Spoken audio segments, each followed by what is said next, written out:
précision. Oui, Monsieur Van Arsecker et au fond, Monsieur Dufour. Président, chers collègues, bonjour.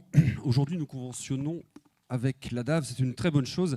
Ça va, à mon avis, dans le bon sens. Et d'ailleurs, puisque 4 de nos déplacements sur 10 font moins de 3 km, nous pouvons quasiment tous faire ces 3 km à pied ou à vélo, électrique ou non, et selon notre âge ou notre condition physique. Or, le vélo ne représente toujours que 2% de nos modes de transport, c'est dire le boulot. Par contre, si je peux me permettre, n'oublions pas que la DAV est une association de passionnés et qu'elle n'est pas un bureau d'études.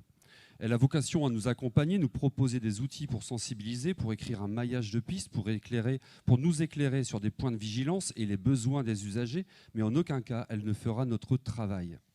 D'ailleurs, je m'interroge, pourquoi ce nouveau regain d'intérêt pour la bicyclette ? Par amour pour elle, par intérêt sportif ou pour faire des économies pour un gasoil à 2,30 €, pour diminuer notre empreinte carbone parce que notre air est trop pollué.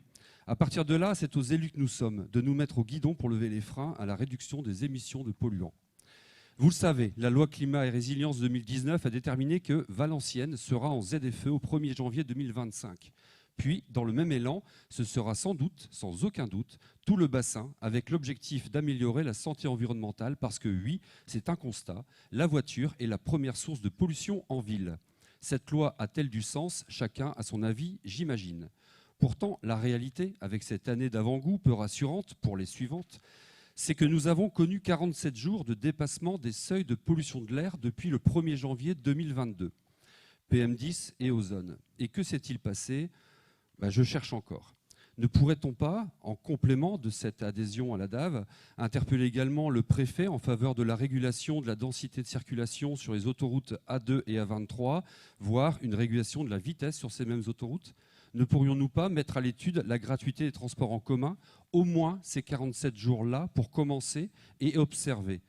Puisque se déplacer, c'est partir d'un point A pour arriver à un point B, alors oui à l'intérêt communautaire pour le déploiement de réseaux cyclables avec la guidance de la DAV, et oui de façon complémentaire aussi Move pour nous proposer la gratuité des déplacements en transport en commun pour tous, et à commencer par les jours de pollution.